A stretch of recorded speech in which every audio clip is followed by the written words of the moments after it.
अपमानित फील कर रही हूँ। मैं अपने गुरुदेव से नजरें मिलाने लायक नहीं रही। आशा, मैं आप संभालिए अपने आप को, मैं आपकी आंखों में आंसू भी देख सकता हूँ। पर क्या कुछ आप सोच रही हैं, क्या कहा गया, आप सब कहाँ जाने की सोच रही हैं? मैं वापस जाऊंगी उत्तराखंड जहाँ मैं रहती हूँ।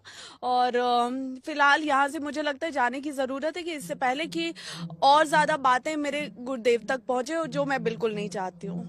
एक बेटी होने के नाते, एक शिष्या होने के नाते मैं ये कभी नहीं चाहूंगी। आपने गुरुदेव से ये बातें कहीं साझा की? उन्होंने क्या कहा आपसे?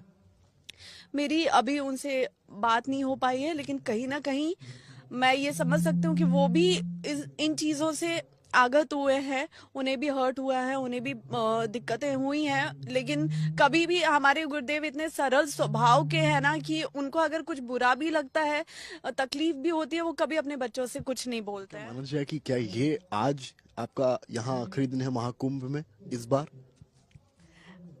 आप देखिए ना, 13 तारीख को महाकुंभ शुरू हुआ है और आज 15 तारीख हो गई है।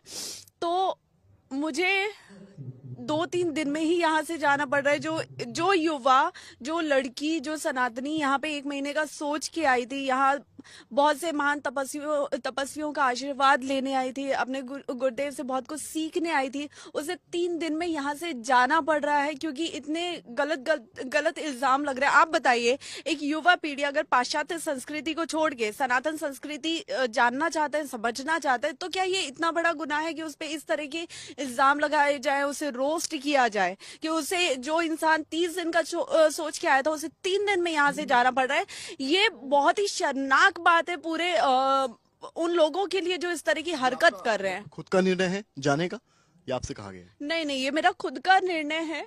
और क्योंकि मैं इन चीज़ों को और ज़्यादा, मैं यहाँ शांति से बहुत अच्छे तरीके से रहने आई थी, लेकिन क्योंकि चीज़ें जिस तरह से हो रही हैं वो बेहद ही शर्मनाक लेकिन हैं। लेकिन अगर आपने इस महायज्ञ में आहुति दे ही दी है, तो फिर किसी के कहने से पीछे क्यों हटना?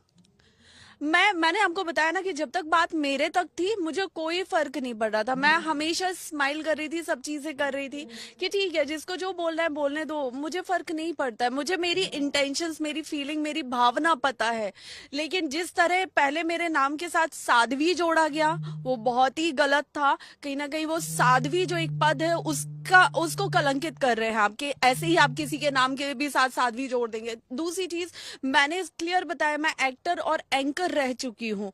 अब कुछ न्यूज चैनल, कुछ गैर धर्मी लोग उसको मॉडल के रूप में पोर्ट्रे कर रहे हैं कि मॉडल हर्षा। ये भी एक बहुत गलत है कि जो चीज मैं नहीं हूं आप वो बता रहे हो। उसके बाद जगह जगह से जो टिप्पणियां आ रही हैं गुरुदेव को लेके, वो मुझे नहीं